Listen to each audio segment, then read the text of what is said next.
അല്ല, യോഗ എന്ന് പറയുന്ന ഈ ആഘോഷിക്കപ്പെടുന്ന ഈ പദ്ധതി, നമ്മൾക്ക് മുന്നിൽ അവതരിപ്പിക്കപ്പെടുന്ന ഈ ശരീരത്തെ വ്യത്യസ്ത രീതികളിൽ നിർത്തിക്കൊണ്ടുള്ള പിന്നെ ആ ഒരു ശാരീരിക പരിശീലനം, അത് നമ്മളുടെ ആരോഗ്യത്തെ പുഷ്ടിപ്പെടുത്തുന്നതാണ് പറയുന്നത്. നമ്മളെ ശരീരത്തിന് കൂടുതൽ കരുത്ത് നൽകും, ആരോഗ്യം നൽകും, വഴക്കം നൽകും, നമ്മളുടെ മനസ്സിന് സമാധാനം നൽകും, നമ്മളുടെ ജീവിതത്തെ കൂടുതൽ പ്രസന്നമാക്കി തീർക്കും എന്നൊക്കെയാണ് പറയുന്നത്.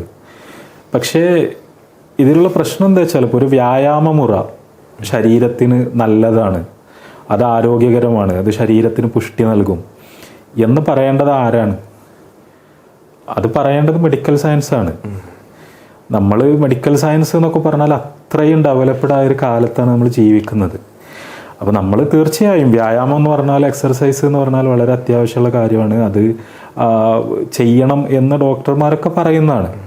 പക്ഷേ ആ വ്യായാമം ഇന്നതാണ്, അത് ഇങ്ങനെ കുറേ യോഗാസനങ്ങളാണ്, ഇന്ന പോസ്റ്ററുകളാണ്, ആ പോസ്റ്ററുകളിൽ ബോഡിയെ നിർത്തലാണ്, അല്ലെങ്കിൽ ശ്വസനത്തിൻ്റെ ഈ തരത്തിലുള്ളൊരു നിയന്ത്രണമാണ്, അങ്ങനെ ചെയ്യുന്നത് നിങ്ങളുടെ ശരീരത്തിന് നല്ലതാണ് എന്ന് പറയുന്നത് ഈ യോഗയുടെ വക്താക്കൾ പറയുന്നത് ഏതെങ്കിലും സയൻറ്റിഫിക് റീസെർച്ചിൻ്റെ അടിസ്ഥാനത്തിലല്ല.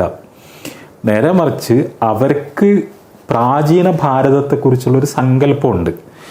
അവരുടെ ഇതിൻ്റെ നീതീകരണം സ്ഥിതി ചെയ്യുന്നത് ചരിത്രത്തിലാണ്, ശാസ്ത്രത്തിലല്ല, ശരിക്കും സംസ്കാരത്തിലാണ്, വൈദ്യത്തിലല്ല. അങ്ങനെയാണ് അതിന് പറയേണ്ടതെന്ന് എനിക്ക് തോന്നുന്നത്. കാരണം മെഡിക്കൽ സയൻസ് അല്ല ശരിക്കും അവർക്ക് ഇതിനുള്ള ക്രൈറ്റീരിയ എന്ന് പറഞ്ഞാൽ.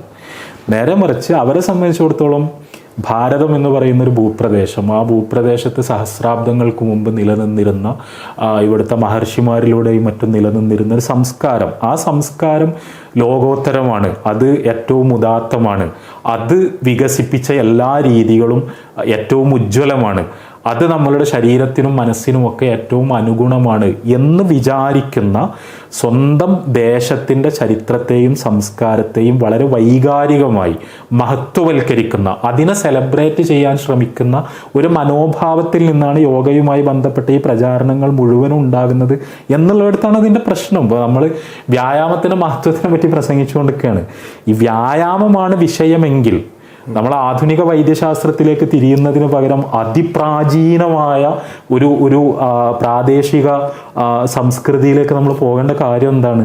സയൻസ് ഇത്രയൊന്നും ഡെവലപ്ഡ് അല്ലാത്തൊരു കാലത്ത്, തീരെ ഡെവലപ്ഡ് അല്ലാത്ത കാലത്ത്, അന്നത്തെ മനുഷ്യർ, അത് വ്യായാമ മുറകളാണെങ്കിൽ തന്നെ അന്നത്തെ മനുഷ്യർ അന്ന് വികസിപ്പിച്ച രീതികളിലേക്ക് നമ്മൾ പോകേണ്ട കാര്യം എന്താണ്?